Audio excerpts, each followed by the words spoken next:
Welcome to another 2's review where we catch you up on everything with Atlanta United 2 in the USL Championship. Last go-round, it was another trip to Lynn Family Stadium in Louisville, Kentucky, as the 2's took on Louisville City.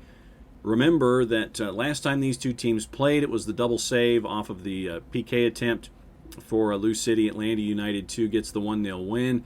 First match of the season, Louisville City on 2 goals by Paulo Del Piccolo got the Duke over Atlanta United 2 up there. So what would happen this time around? Here's your highlights, courtesy of the USL Championship, ESPN Plus, and YouTube. Really fantastic to see these young players playing on such a great stage and such a fantastic venue.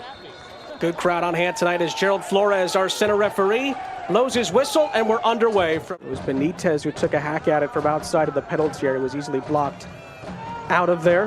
Now some pressing again from Louisville City. It could pay off for them here. It's a lovely sliding challenge. McCabe, big chance for Louisville City. Oh, and he's blown it over the top.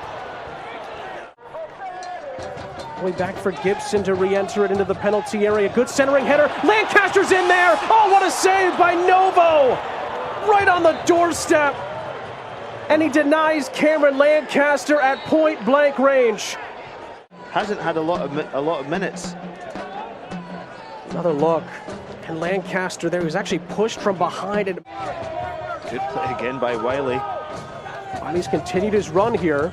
He'll get it again. Mertz through the middle for Atlanta United 2. But Mackie Jope is the target, and he skies it over the top. He thought he had hit the target. Continues his run. Whips in a great cross. Jope times his run well, but just can't keep it down. Louisville City could have an opening here for Tyler Gibson to run into. He was brought back down. Play continues. Greg in behind. It's in. Beautiful build-up for Louisville City, and it's the man of the moment, Napo Masoso, who gives the home side the lead. But it starts with Gibson driving forward. Does really well. I told you how fit he is. Great play on the turn from Del Piccolo. Ball in behind for Masoso. Yeah, really impressed with Louisville City with it being the third game in the week, but them really being the aggressors. McLaughlin lining it up. Jimmy McLaughlin. Oh, sensational. What a moment for Jimmy McLaughlin. And Louisville City double their money. Before he came to Louisville City, wasn't playing for really a couple of seasons. But there, I thought he could have had it. He didn't. He knew better, and he couldn't have hit it any better than that. First goal this season for Jimmy McLaughlin, and what a time and what a place and what a way to get it. And the boys in purple are 2-0 to the good at Lynn Family Stadium in stunning style. Just about, if you look back through most of the season, that's been the number you'll see, so that definitely plays a role as well. As McCabe looks for Greg, and another big save by Novo to keep Atlanta United 2 in with a chance. Yeah, that would have been the icing on the cake, but great win for Louisville City tonight. Very comfortable, very commanding, very in control, and they'll be very pleased with what they've done. All right, let's take a look at some of the numbers for Louisville City and Atlanta United 2. And looking at possession numbers, Louisville City had it 52-48. Aerial duels won were at 50-50. And corners at 3 apiece. Looking at some of the attack numbers for the match.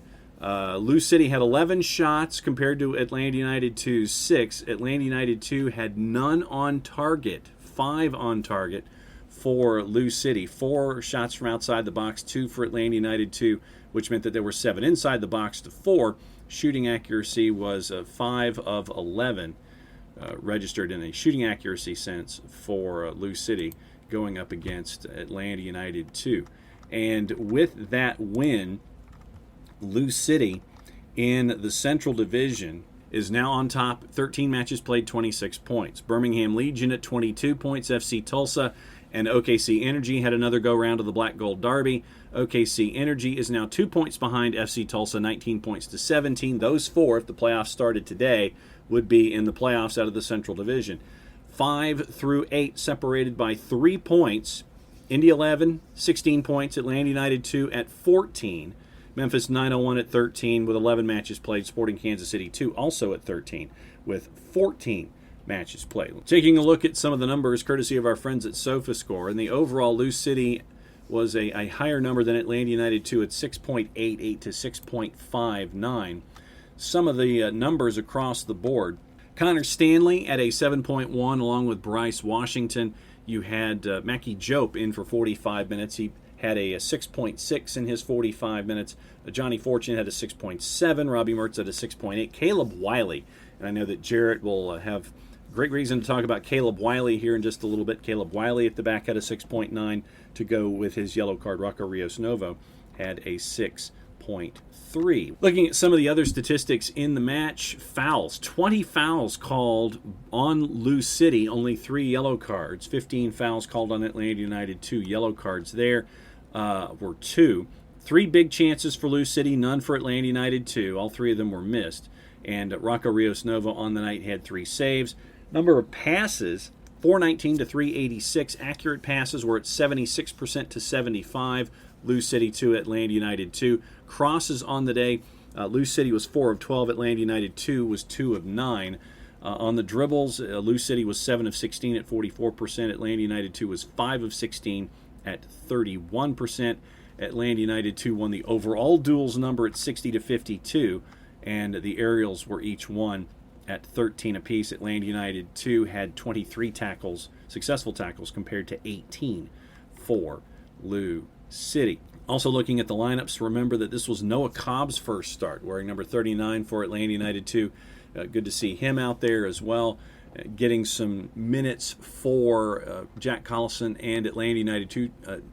Johnny Vial had a 6.5 coming in for Cobb after 60 minutes of work. Very, very short bench again for Atlanta United 2. It was Vial, Chris Allen, Alexander Garuba, and Darwin Mateus. Mateus came in at halftime, taking over for Mackie Jope. The other note for Lou City, and it's one that Lou City fans obviously concerned about, Cameron Lancaster was substituted in the 45th minute, just before the intermission, after a collision, and it looked like he had to be treated for a head injury, and with obviously with concussion concerns from Cameron Lancaster in the past, he was swapped out for Kyle Gregg. Kyle Gregg ended up playing the second 45 for Lou City up top. Cameron Lancaster after his substitution for an injury. So gone over the standings for Lou City and Atlanta United 2 in the Central Division. You look at the upcoming schedules for these two sides. Lou City has to travel for one of those crossover matches. They go to Widener Field Friday night to take on Colorado Springs Switchbacks.